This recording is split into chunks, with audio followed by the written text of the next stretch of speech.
The ASX 200 finished Wednesday up 0.69%, but the session's dominant signal was split. Headline CPI for April came in at 4.2%, below the 4.4% the market had penciled in, and down from 4.6% in March. Bond yields dropped. Rate hike expectations pulled back. Tech stocks moved first and moved hardest. Dicker data surged nearly 9% after a positive AGM update. Megaport added 7%. SiteMinder climbed 6.5%. The materials sector closed its fifth straight session higher, supported by aluminum prices reaching a 4-year peak. But the headline number was not the full story. The ABS trimmed mean, the measure the Reserve Bank of Australia treats as its cleaner signal on underlying demand, rose to 3.4%. Up from 3.3% in March, and still sitting above the top of the RBA's 2 to 3% target band. Deloitte Access Economics described the underlying reading as pointing to a more persistent inflation problem than the headline CPI suggests. The cash rate is already at 4.35% after 3 consecutive hikes in 2026. Deloitte's base case is a pause at the June 16th meeting, followed by another hike in August. The financial sector drifted lower against that backdrop. Commonwealth Bank fell 0.60%, Westpac dropped 1.46%, compounded by a $26 million penalty for hardship assistance failures, and NAB and ANZ each shed close to 1%. The session, in short, rewarded duration risk and punished yield curve exposure. What it did not yet fully price was a different kind of supply constraint, one that has nothing to do with the RBA's next meeting.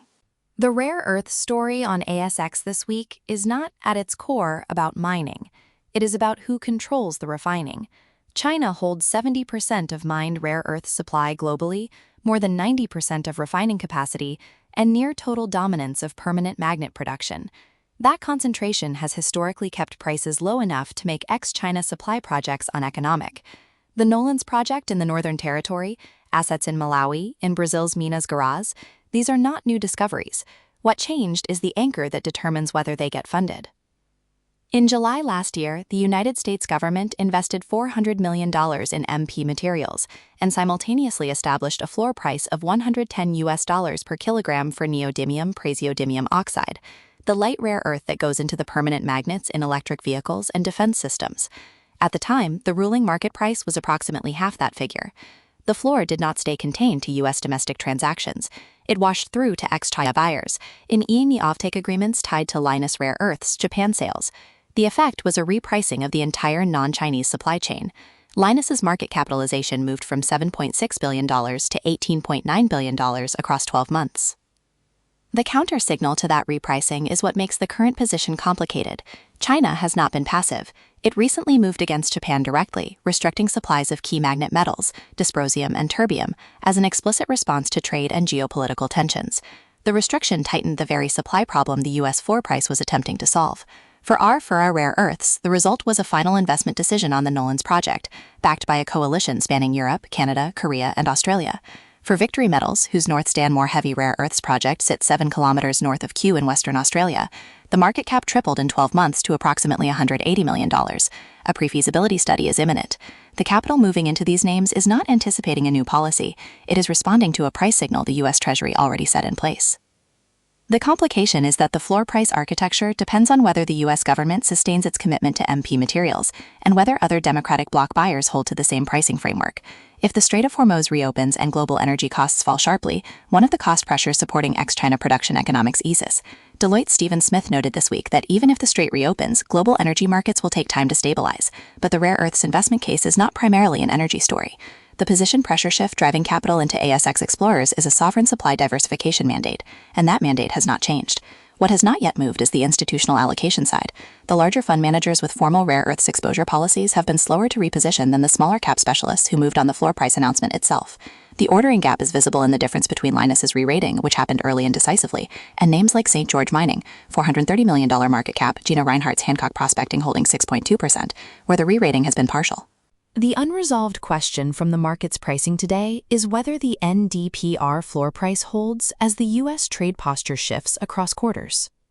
Linus's move from $7.6 billion to $18.9 billion in market cap is already a realized repricing. Victory Metals tripling and Arafura reaching final investment decision represent the next wave of the same capital logic. But Sovereign Metals' Kasiya project, where recent test work confirmed dysprosium, terbium, and yttrium ratios at basket compositions significantly above the world's largest producers, has not yet attracted the same capital velocity. That lag is the verification test for whether the repricing is spreading to the heavy rare earth segment or remains concentrated in the light rare earths names that the U.S. floor price most directly touched. The historical parallel that matters here is not another commodity cycle. It is the lithium repricing of 2021 to 2022, where a government mandate-driven demand signal moved small-cap explorers faster than spot price moves alone could justify, and then partially reversed when the policy timeline shifted. The difference in the current rare earths case is that the supply constraint is not demand-induced, it is geopolitically imposed by the supplier. China's decision to restrict magnet metals to Japan is an act of economic statecraft, not a market response to inventory levels. That distinction means the supply restriction does not resolve when prices rise, as it would in a normal commodity cycle. It resolves, if at all, only through diplomatic settlement or through sufficient ex-China capacity coming online to reduce China's leverage. Neither of those conditions is imminent.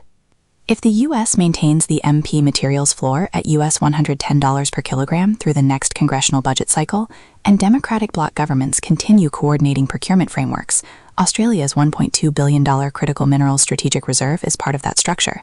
The capital re-rating of ex-China ASX names has further to run, particularly in heavy rare earths where the basket ratio advantage is clearest. The downside condition is a rapid U.S.-China trade settlement that includes a rare earths access agreement, which would remove the scarcity premium the floor price is currently enforcing. The verification benchmark to watch is whether Victory Metals' pre-feasibility study, expected shortly, carries a project economics section anchored to the US $110 floor. If it does not, the capital flow into North Stanmore has run ahead of the fundamental case. Whether the sovereign mandate remains the dominant buyer signal after the first round of ex-China capacity comes online is the question the current market price has not yet answered. Every day after the close, we publish a market wrap and key issue analysis. Subscribe to the channel.